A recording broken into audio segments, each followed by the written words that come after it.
The rise of Nordic cooking is a new phenomenon, but it's not the first time that Scandinavia's grabbed a big slice of the international cultural limelight. Back in the 70s, it was Swedish music that did it. Like many British teenagers, I was captivated by 4 young Swedes who took the world by storm. So naturally, I'm jumping at the chance to finally catch up with them. The ABBA Museum is a glitterball shrine to the band that won the Eurovision Song Contest in 1974 and went on to become the biggest pop band of all time, selling nearly 400 million records. And now I get to pay them my own special tribute. I work all night, I work all day to pay the bills I have to pay. Ain't it sad? Since opening in May 2013, this museum has allowed hundreds of thousands of ABBA fans like me to sing out of tune, dance like idiots, and immerse themselves completely in sheer ABBA heaven. It's a rich man's world. Well, I think I absolutely murdered that. It'll go down in history.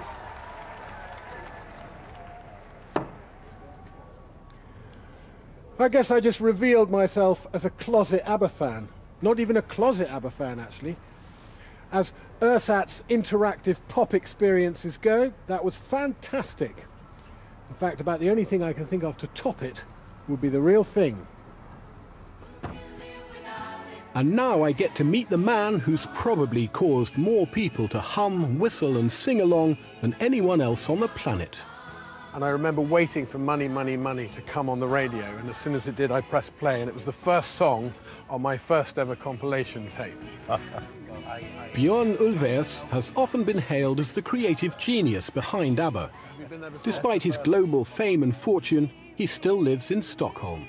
Those words just came into my head. Money, money, money. It sounded so good. And then I wrote a story around that. When ABBA emerged quite rapidly onto the international scene, what do you think Swedes thought? Because Swedes are quite a modest, self-contained bunch on the whole. Nothing like that had happened ever before. We were assuming that nothing out of this country could make it outside, other than Volvo. Here and there, you know, but other stuff, yes, cars and stuff, but not music. We opened a door, because after that, of course, we've had an extraordinary success in exporting music to the rest of the world. We, per capita, probably export more music than any other country. ABBA's unprecedented international success broke with an ancient Swedish tradition of modesty and restraint, something for which they have a special word here. What does lagom mean? Lagom, yes. Lagom. Lagom. And there's no equivalent word, is there, in English? Just enough. People say just enough, not too much. Not too much, just enough. Did ABBA break the sort of Swedish cultural tradition of lagom? Certainly. By being excessive? Really excessive, you know. They say it's 380 million records sold, which is excessive, isn't it? That is excessive. Yeah. I think Björn neatly represents two sides of the Swedish character, hugely successful, but also very modest.